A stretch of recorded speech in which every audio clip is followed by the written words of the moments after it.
Another one hit it hard. Another one just hit the World Trade. The whole building just came apart. Holy smokes. Looks like that aircraft has impacted the west side of the Pentagon. All right, thank you.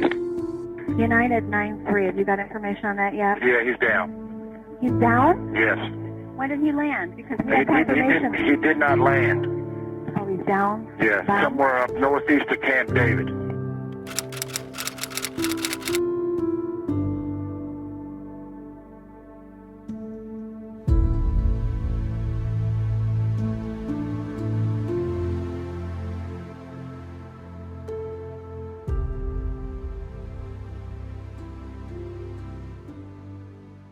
My life changed and so did yours, and we recognize from that moment of terror and turmoil that the only proper response was resolve.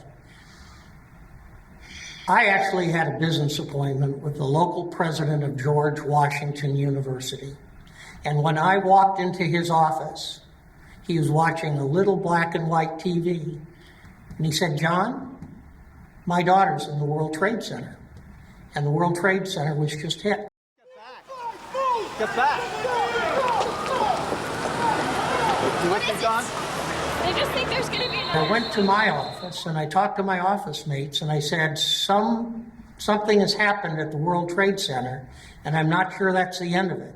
We need to get in front of a TV. So we went to a restaurant in Newport News, Virginia, watching television when the second plane hit. And I turned to my coworkers and I said, I don't know who just attacked us, but we are now at war.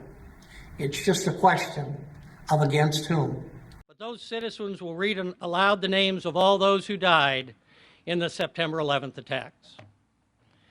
Included in those names is Mrs. Sandra Murray White, a Department of the Army civilian, wife of an Army colonel, and daughter of Hamptonian Gloria Murray.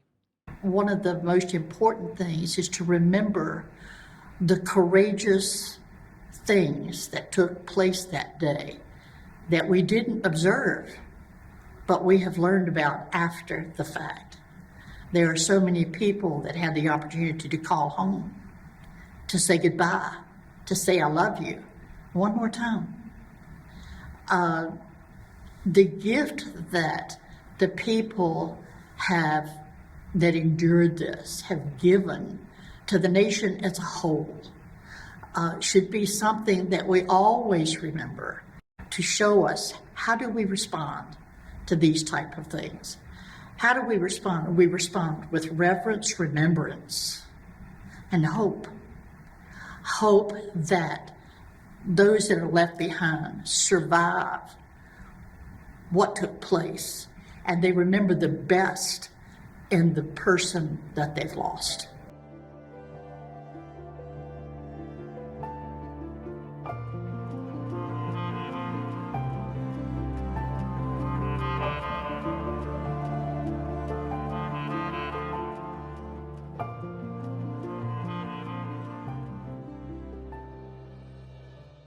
"9/11 affected each one of us in a very different way. And what we took from that personally and family-wise, and me being from a military family, affected me quite a bit. But to watch everything come together from the very beginning, we had the plan to plant the 10 trees.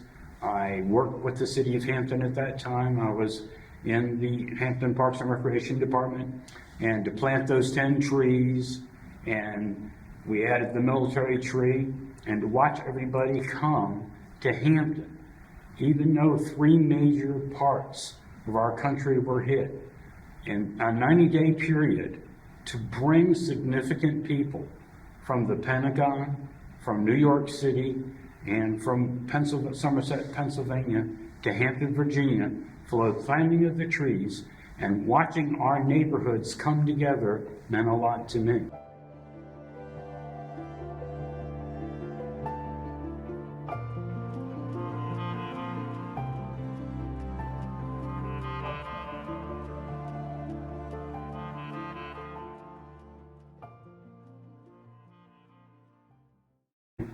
And that was the foundation of putting Hampton together, bringing the citizens together to start reading those names at the first anniversary on September in 2002.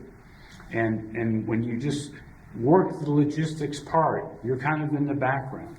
But to see over the 20 years the different effects it's had on different families, to see Hampton come together, the neighborhood citizens come together to read the names, the military come, whether it be Army, Navy, Air Force, Marine Corps, the sheriffs, the police department, the fire department, everyone come together each of those 20 years and reflect on their involvement, their family member, to stand behind and watch the ceremony take place and hear those stories means a lot. And for Hampton to be able to do that in the 20 years has really been important.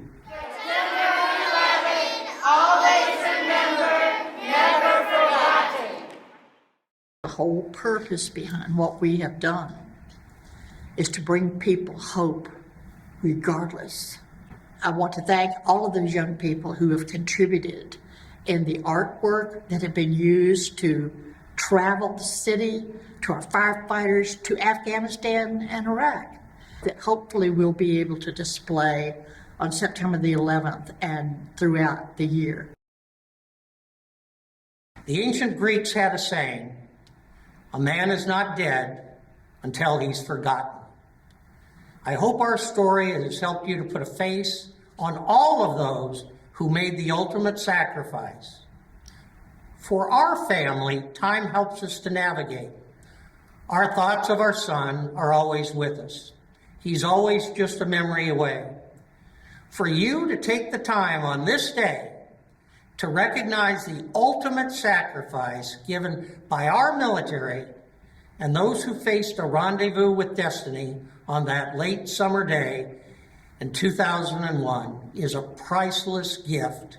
Your presence is an important sign of remembrance for all of the 9/11 fallen, for all of our military members, all their families, and to our family. Please keep them all in your hearts every day of the year. And I believe we've made that commitment.